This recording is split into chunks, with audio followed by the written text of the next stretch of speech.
Okie doke. So, does anyone have anything? Ramiro, yes. A very easy one. A very easy one. Can you just remind me of the difference you established between craving and clinging?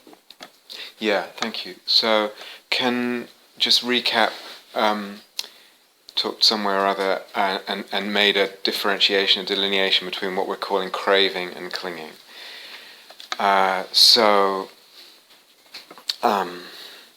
In a way, I'm making this up. I wish I was better at making words or whatever. So it's not necessarily the same as the distinction that you might be already familiar with. Yeah. So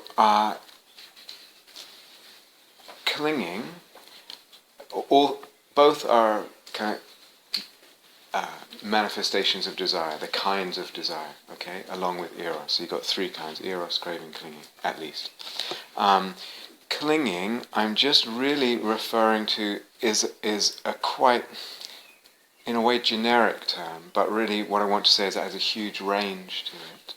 So I really mean any movement of body or mind towards or away from anything. Okay, so any time we try and push something away from us, now that could be really like the mind is just get it away from me, I hate this, or very, very subtle, like there's no thought involved, it's just a kind of micro-energetic inclination of mind to push something away, or to pull something towards us, or pull ourselves towards a thing. So any kind of push-pull of the, if we say of the consciousness, something like that, is called clinging. And it has a huge, huge range. So you know when you're really in the grip of something, really, your whole mind is kind of rebelling or obsessed with that thing, and the thinking is going round and round. That's a kind of, intense, strong, gross version of clinging, gross end of the spectrum. Down at the subtle end, you're really talking about micro movements of push-pull. Sometimes there's no thinking involved. How do I know it? I see some kind of contraction in the being. It might be very subtly in the energy body, and it might be just actually in the space of the mind, the sense of the awareness, kind of contracting a little bit. At the really subtle end, clinging is involved in any perception. Not everyone in the Dharma would agree with that, but that's how I would present it, as an understanding that actually to experience anything in the world, there's some kind of clinging. The mind kind of, there's Ramiro, and my mind is doing this, basically, and that a little bit. And that's a kind of, you see the grasping movement, just to have you in my attention for a moment. So any experience, inner or outer, there's some kind of subtle degree of clinging. Then we talk about, so that's a very subtle level of clinging, just that's involved in any perception. Wrapped up in that, and also at the very subtle end, are things like, here I'm sitting, there's the sensation in the arm, sensation in the backside. Without thinking, the default, wrapped up in the default experience of that, these are my sensations. Of course, they're not your sensations, they're not Jill's sensations. So we have this appropriation in regard to any sensations as me or mine. And then we have even subtler, just the idea that it exists independently of the way of looking. It has inherent existence. That's avidya, the subtlest level of clinging. So all that is clinging. Yeah? So it's really desire. Eros is a kind of clinging, in fact, and craving as well. Okay. Really, the distinction is between craving and Eros. So the distinction I would make is, or one of the distinctions I would make, actually, because probably quite a lot involved, is we just recognize that craving tends towards contraction. There's a contraction in the being, and there's a reification of something or other. So the view is contracted. It's a real thing that I want. Real me can get a real thing, or wants to get a real thing, or wants to push a real thing away. And with that, the being basically contracts in all kinds of ways, and this we can feel, it's palpable. So there's a kind of solidity and stuckness, reification, concretization, and dukkha involved. Whereas Eros, which wasn't in your question, tends to open things out. It will, because it gets involved in the soul-making dynamic, what we're calling this Eros Psyche Logos business, it will tend towards opening things out, opening the being, opening the perception, opening the sense of things. Do you understand? Does that? Yep. Okay. So clinging, Yeah. No, I just wanted your stand. Okay. Yeah. is a road to which craving and eros are the extremes. You could look at it that way. Yeah. Very nice. Yeah. So if we tie this in with emptiness teachings, you could say something like, all perception involves fabrication. Perception is fabricated, meaning experience is fabricated. Clinging is part of what fabricates experience. Some degree of clinging is on that spectrum. Now we can fabricate in a way that we call papancha. Do you guys know this word, papancha? Problematic, crazy, all that. That's fabrication in a kind of crazy-making, dukkha-making way. Eros and soul-making is a kind of fabrication, let's say in a poetic way, in a magical way, in a beautiful way, in a soul-making way. But they're both fabrication, as you put it. Yeah, it's very nice. It's kind of like that, if you like. Does that make sense? Yeah, very good. Yeah. You go. Yeah. If I may follow up on this question, I was wondering about clinging. Is that really an unwholesome factor? Because Burbea was living for 45 years and teaching. Yeah. And he had perceptions. Yeah. So Yuka's asking, is clinging classified as an unwholesome factor? Or in your... In my view. It sounds like there are different ways of... Yeah. There will be. So I think actually I've just done some other talks and I spent a long while on just this. Yeah. So but to address it, so is clinging an unwholesome factor? In probably, I don't know if most or not, but certainly some, and probably the ones that you're familiar with, the traditions, it will be regarded as an unwholesome factor. It's wrapped up in the whole cycle of dependent origination leading to suffering. Something really interesting happened with the emergence of the Mahayana tradition, because if there's this understanding that there needs to be clinging for perception to arise, then the question is, how does it work for a Buddha? How does it work for an Arahant? And not only that, what kind of a Buddha is he who's just going to die and leave everyone suffering and not be able to be reborn back into the world of perception? So you could explain the Mahayana tradition, from what I'm not saying this is the way to do it, but you could say that's part of what they were trying to answer. How does it all work? What is a Buddha?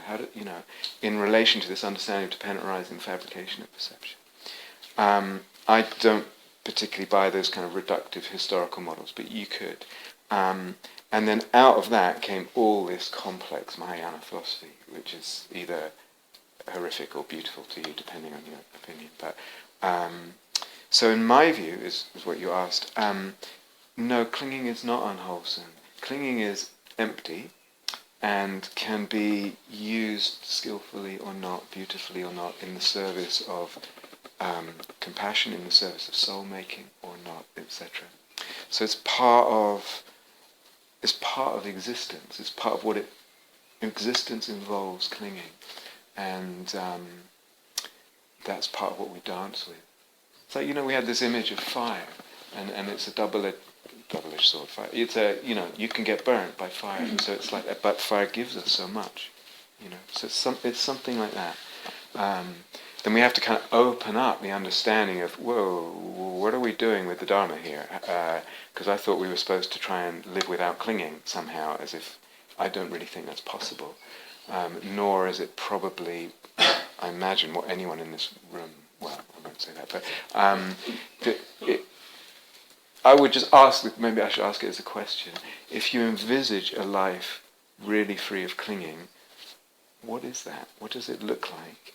And is it what the being really wants? We can get back to that, but how does that sound? It's okay? Yeah. In a similar way, I was just asking myself, is it possible to transform craving as something which is useful, in a tantric way, maybe? Yeah. So Natalie's asking, in a similar way, is it possible to transform craving to something more useful? And Sampo here somewhere? Oh, there you are. You're hiding behind your hair. Yes, absolutely. Not necessarily easy all the time, but as you begin to discern more the difference, Eros can slip into craving without us sometimes even realizing what's happened. Craving can be transformed into Eros, into something more open, more beautiful, more poetry making, more soul making. The big R is how, and that, as we said to some people yesterday, one factor, I'd say two actually for now. One is getting the energy body involved. So there is this contraction that happens with craving, and here I am with this thing, whatever it is that I'm craving, if I begin to involve my whole body in the perception of that thing. It's a bit strange angles here, but it's like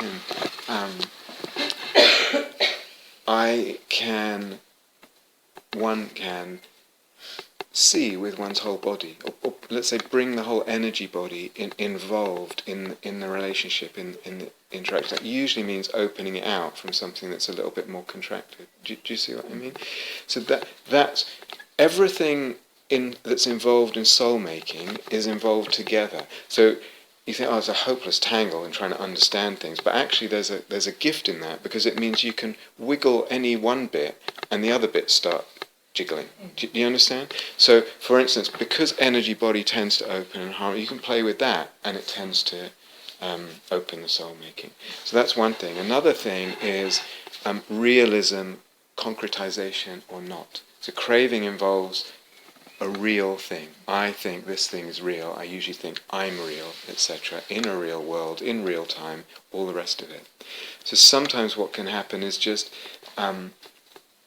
some way of loosening that, liquefying that reality perception. Yeah. And this can happen in many, many ways. One is through a little bit of emptiness stuff. Another is actually by going more into the imaginal. So with this thing, it's like, you could say part of the problem with craving is that things have not gotten imaginal enough. Yeah? I mean, it's completely opposite of what we've been taught and what we tend to think. It's like, because the thing has no dimensionality. I just want that thing. I have no dimensionality. It's all so flat and so real and narrow. So it's almost like meditating more on whatever this thing is, and it could be anything at all, and letting it be more imaginal, like letting it have its imaginal dimensions. Then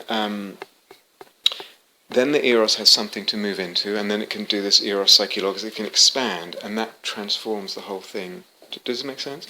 So there's different ways with this real, not real kind of, but so there's two things for now. But I go back to this general principle that everything in soul making, everything involved in soul making it's almost like they're just facets of the same thing.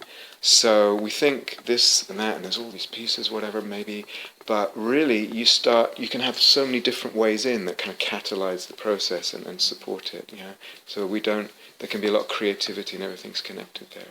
Does that make sense? Yeah. Could a helpful question, for example, if I feel some craving is happening, could a helpful question be, what does it mean to me, or what sense does it have, or what does it talk, or how does it talk to me? Yeah, absolutely. What's the depth of the sense of it? Yeah, and again, it's a bit like So Natalie was asking, somehow reminded me of that. No, you've thrown me. What was she asking? Is a way, when I feel some craving, is a way to loosen it up and help it perhaps move in the direction of soul making, is one way asking myself, what meaning does this have for me? What was the other phrase you used? What sense of it? Yeah, yeah, absolutely. So what is soul looking for? yeah, very good. Okay, very good. So what does it mean to me? What sense do I have of it? What is soul looking for? So what I would add to that is similar to Linda's question yesterday, is it might be that one answer to that ignites something, and that's all you need. It might be that one answer is too boxed in. So there's a kind of openness and in the asking that I won't get some final wrapped up. I understand that now. I put that down to this, and this is what it is. Sometimes that will work, but sometimes you have to have more of an openness.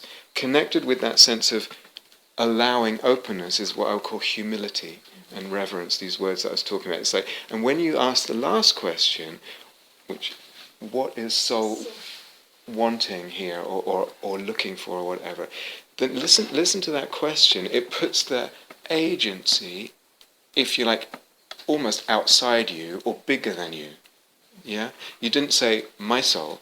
You didn't say what am I. It's like, I mean, you could language it like that, but there's a sense of something bigger that I'm receptive to, that I'm humble in relationship to. Do you understand? That attitude is also part of soul making. That's an aspect of soul making. So again, you're kind of igniting one piece there, and the whole thing can start to shift. Yeah, absolutely. Yes, beautiful. Yeah, okay, good.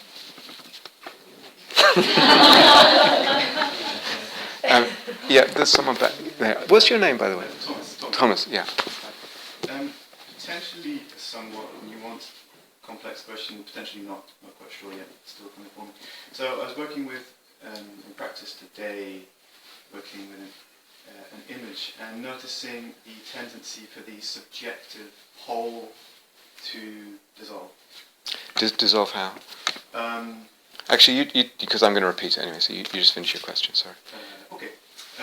So working with sort of emptiness practices and particularly with the emptiness of self practices, there is an ease in that sort of disillusion into space, and also working with certain pleasure and practices. And as you've sort of mentioned before, that has a tendency to somewhat dampen the Eros sometimes, when the subjective pole somewhat dissolves, and then there is a identification with what was previously objective. I don't sound too technical, I hope it's making sense. Which is beautiful, because there is a sort of an ease and a falling away of dukkha in that moment, because duality is somewhat softened into a not duality. And then the question comes, to increase that dynamic, to add juice to the dynamic, or to increase the whole thing, the creative fabrication of a new self in relation to object. Right? This is something I'm just sort of playing with right now, and I'm a little bit lost. Well, not lost in the sense that it's very interesting and fertile, but I don't have a particular direction to investigate. And I guess to be really specific about my question is, do you have thoughts on the intentional creative fabrication of the subjective pole in relation to any love object once it is dissolved away? Because I don't feel like bringing back my normal patterns in that context. I mean, why would one? So is there something you could say about that? I almost thought of something. You want to say something? Or I mean, I could. It's up to you. If you want to say. Why don't you start? Okay, so let's see if I can try and sum that up. So, Thomas, is saying, if I understand, correct me if I'm wrong. So, has found it very fruitful recently exploring kind of practices that through some kind of understanding of emptiness, particularly of the self, kind of dissolve the experience, particularly dissolve the sense of self to some degree. And then there's this lovely openness of kind of less fabrication, essentially, less duality, less polarity and all that, and this is really nice. And yet in that space, because there's not so much of the two-ness, there isn't so much of the Eros. And how to navigate there. Yeah. So first thing, that sounds wonderful, great, fab.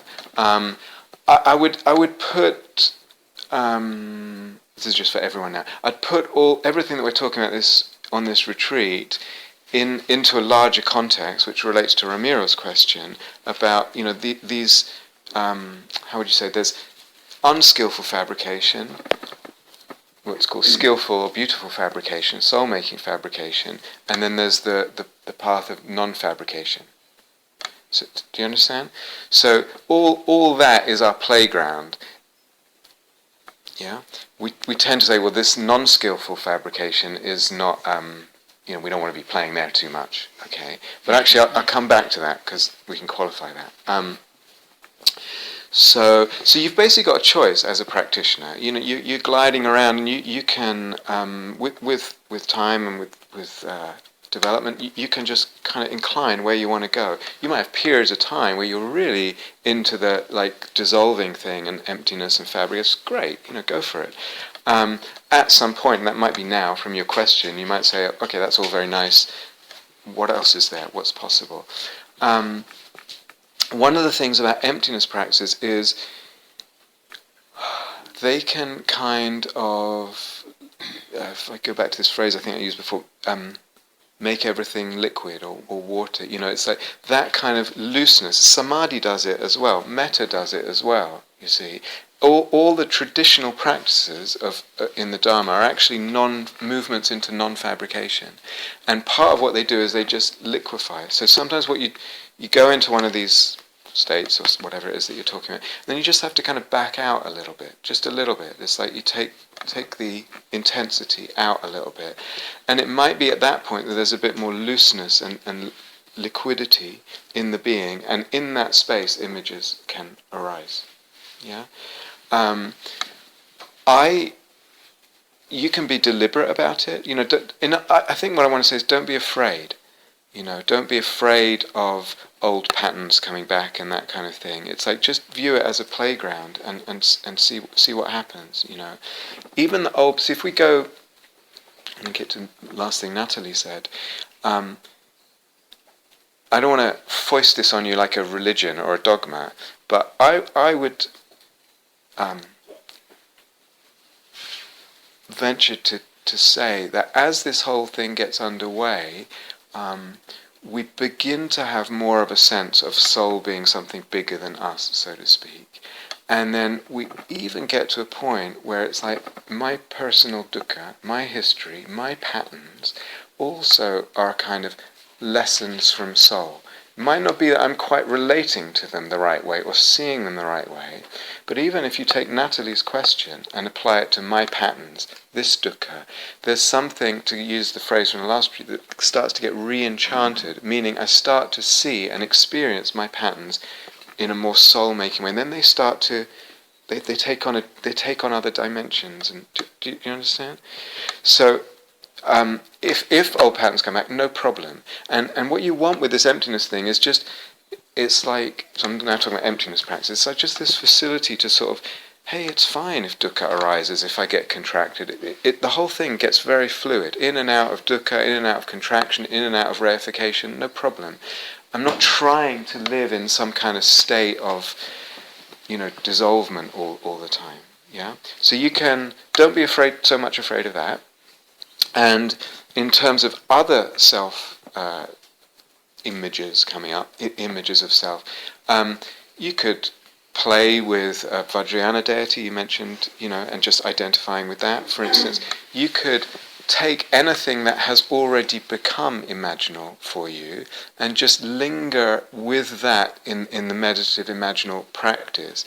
And I'm pretty sure I must have said this last night in the talk. I know there was a lot of info there. So sooner or later, the self pole of that whole constellation will start to come alive imaginally. So I'm not kind of making that happen. I'm just dwelling with whatever has become alive for me as an object. It might be the world, it might be whatever it is. And then at some point I just begin to notice, I expand my awareness, so to speak, metaphorically, and just check out, well, how am I sensing myself now? What's the image of self? And you will at some point notice that the self has become imaginal at that point, and it's taken a different form, or the energy body, or the image of the body, or the whole. Do you understand? So you don't have to force this. It's more like you notice this stuff. You're kind of letting it happen and just kind of gently inclining one way or another. Is this helpful? That's really helpful. Yeah. Okay. Good. Someone, is it Francis? Yeah. Actually, I can't see. Is it Joel? Hi. We've not met before. Johan. Sorry. Hi. Would you say that there could be like an alchemy of anger, in the same way that you seem to be talking about the alchemy of desire, and I would say it's going to be the alchemy of confusion or papancha, in terms of the logos. Yes. But the imaginal figure that came to me, excuse me, as an element of anger, but I feel there's something in it. Something beautiful, but I can't quite touch it properly. Yeah. Okay. Lovely. I'm just aware. Did you want to? Got to ask? I did, it's fine. But are you sure? I'll say it at some point. Okay. Sorry about that. Yeah. Thank you, Johan. So Johan's asking. We're talking about alchemy of desire. And is there an alchemy of anger and an alchemy of confusion? So if you like, or delusion even, then you've got your three sort of main Buddhist kilesas. And this is actually, if you like, could be one view of the tantric path, is the transformation of the kilesas, that there's treasure in each. So absolutely, yeah, no question about it.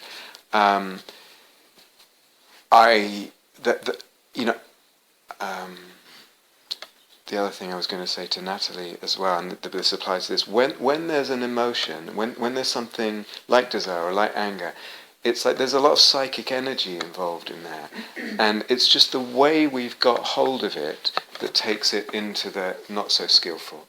But part of playing with this kind of path that we're kind of filling out now is, let's just play with the idea that there's a treasure here, that there is an Mercury in alchemy can transform things. So we're just playing with that idea that there's something that's potentially gold and potentially a treasure in there. So I would say, if you feel comfortable with it, let that anger, let it be there, feel it, energy body, you're caring for it, and let it constellate an image. Does it make sense? Well, No. The image that arose came to me as this young man. He's quite angry, but he's not angry at me, or he's not angry. I don't know quite, he's got this, and it's not really expressing itself violently. There's something, it makes me think about like the angry tantric deities in a way. Yeah. Maybe some anger against ignorance or something like that. I don't know, about close-mindedness or. Yeah. I'm not too sure exactly what it is yet, but it's still hard to touch in a way, because it's hard to contact this in a way. It's hard for it to form an image, or it's hard to. For me to just like sort of dwell on this aspect of that image, without sort of leaning into the unskillful anger in a way. What gives you the sense that it's unskillful? I just feel like a contraction. Oh, okay, yeah. Does it actually? There's an image there? Yeah. Oh, okay. So, The anger didn't start the image. The image had that in it. Yeah. In a way, as one of its aspects. Yeah.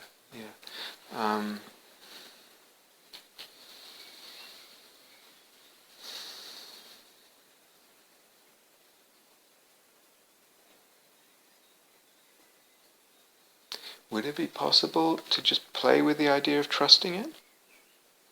It's like, sometimes in practice what you're doing is you're just setting up a playground or a perimeter which is safe in that period, and kind of just seeing what happens if I trust. Because the presence or the absence of trust makes a big difference.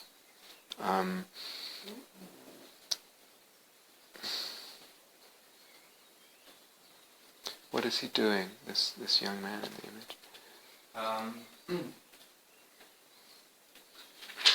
I think it's just like kind of, metaphorically wants to slam the door and leave. Leave. Okay. No, not leave the imaginal, just leave a lot behind.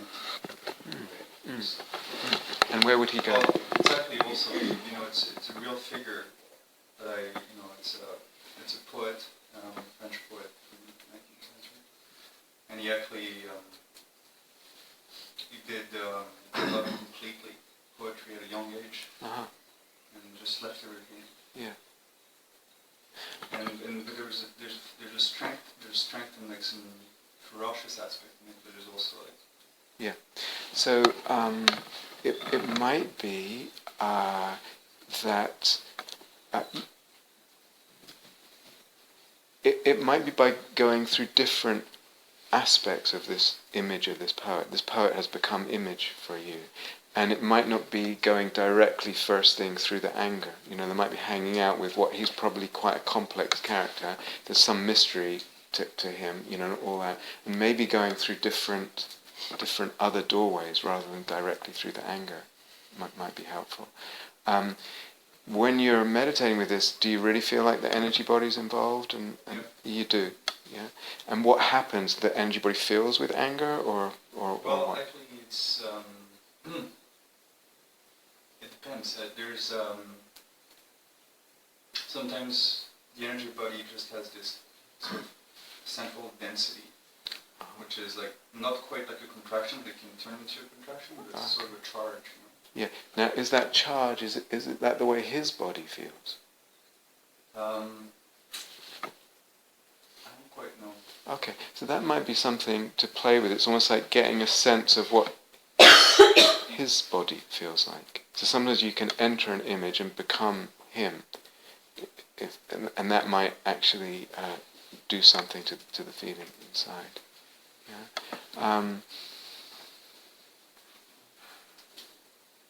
Right now, I'm not sure what else to suggest, but does that give you a few things that you might play with? Yeah. In principle, absolutely no, it's possible. I mean, speaking firsthand as well. Yeah.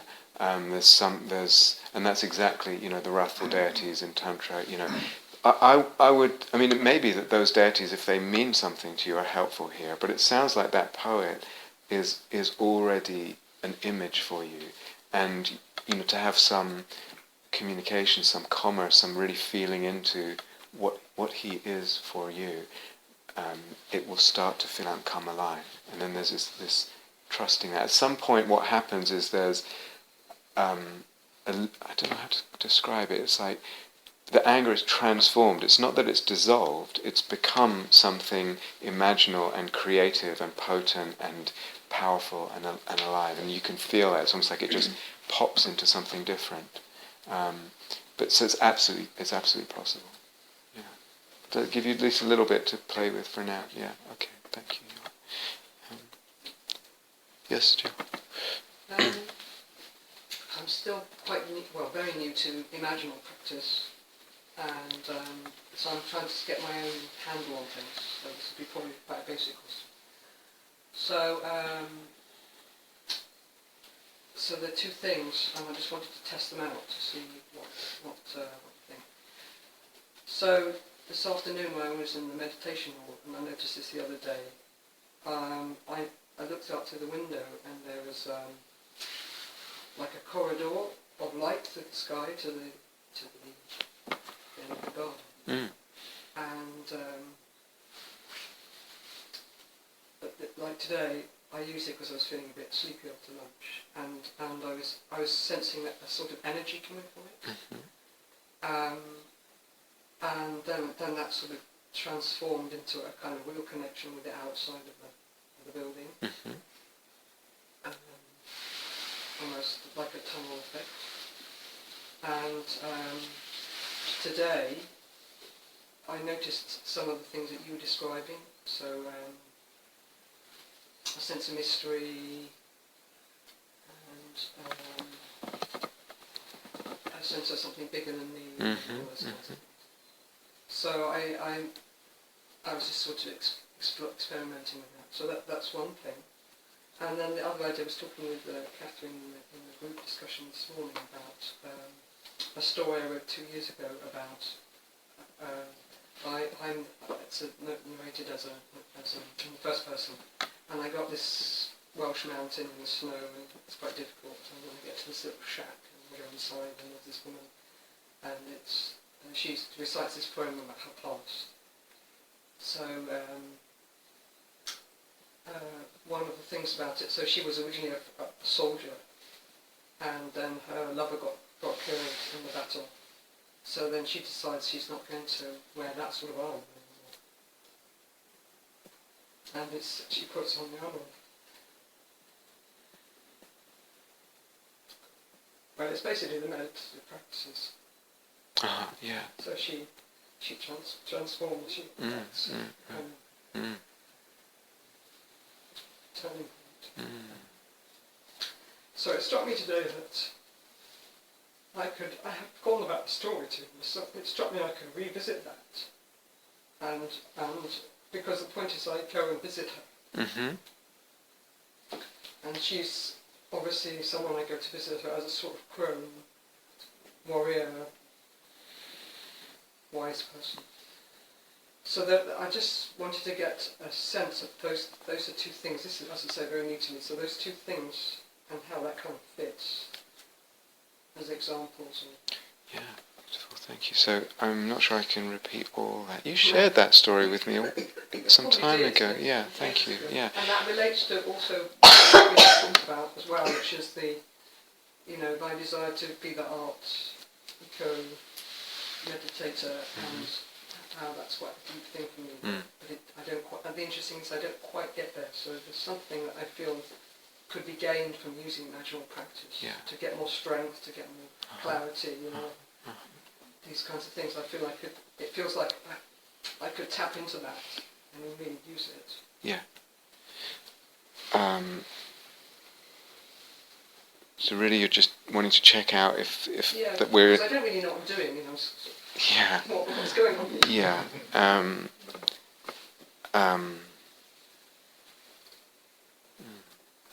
Beautiful. Yeah. Thank you. So Jill's just sharing two images there. One was looking out of the window from the meditation hall and sort of perceiving a kind of corridor of light out from the window into the nature. And then that came up later and sort of following that and sensing the sense of mystery and unfathomability, etc. there. And the second is from a story you wrote a while ago that of visiting a sort of wise crone, if you like, in up a mountain, living in her cabin, whose husband had died, who was a soldier and had died in the war, and she transformed her way of life from that kind of armour of battle to the armour of meditative practice and spiritual practice. Yeah, beautiful, absolutely beautiful. But both really valid. The range of imaginal practices is just huge. So, but both of them absolutely go for it. You recognise the imaginal, not so much in what the kind of image is, but in what it does. In it. How do I recognize imagination? It's soul-making. How do I recognize soul-making? By the emotion, by the meaningfulness, by the beauty, by the depth, by the dimensionality, by all these things. So here could be a king and a wizard and a fairy and a dragon and all that, and say, oh, it's imaginal. It could be completely not imaginal if it doesn't. Or here's this room right now. Here's my hat. Could be an imaginal hat. It is, in fact, an imaginal. But it doesn't matter what it is or how weird or, it's like we tend to think, oh, that's mythic, or it's not in the thing, it's in the relationship, yeah? And so there's this, I almost feel like saying, I don't know how to do it either. What this is an exploration, and it's like what happens if we bring mindfulness, sensitivity, curiosity, energy body awareness, this sophistication and care around the questions about reality and all that, and we bring all this into this practice and we see what happens. So if you can have that kind of spirit, I think it's certainly better than asking me. I'm happy to do that, but I don't kind of see it. I view it for myself as an exploration. Like this is we are discovering, you are discovering, I'm discovering, and not just images, but also how they work and what the kind of conceptual framework needs to be and all that. To me, that's beautiful. So it's there. You're absolutely on the right track. We talked about the ways then you can work with these things, and sometimes it informs my life and the directions I take and what I decide to do and what I manifest in the world.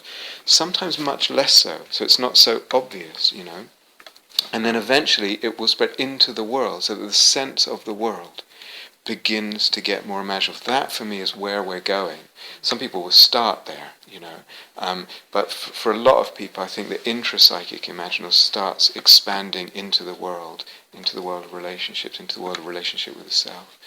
That corridor of light could be, we talked about cosmopoesis, the way that images start to spread through the world into the world of nature. And that could be, one of the ways, a doorway into that. That's really clear now. One small supplementary question. So sometimes these images might be transitory, and sometimes a more relational thing. Would that be true also? You mean by relational more long term? Yeah. Yeah. Thank you. I think it was talking about being unfaithful. Right. Yes. Absolutely. So this is. It seems to me, we don't know. So in other words, sometimes images might be one-offs. They're just one-offs, and but they're still somehow they do something. They're part of the whole soul. They're significant, but it never comes back, and we don't particularly feel called to draw it back. Other images might be around for years, and there's a real relationship there. All I would add is that, like with a human being, if you think about it like a relationship with a human being, hopefully we don't just have a one-sided relationship. Like, what can this imaginal figure do for me? It's really got that kind of autonomy and that kind of two-way. If we open up, just play with that kind of way of entering into a relationship, then there's a kind of fullness and multidimensionality. And yes, some could go on for years, and absolutely. Yes. Okay, I didn't repeat that question, but it's probably clear from the answer, I think. Tea time, guys. Let's have a little bit of quiet just a minute.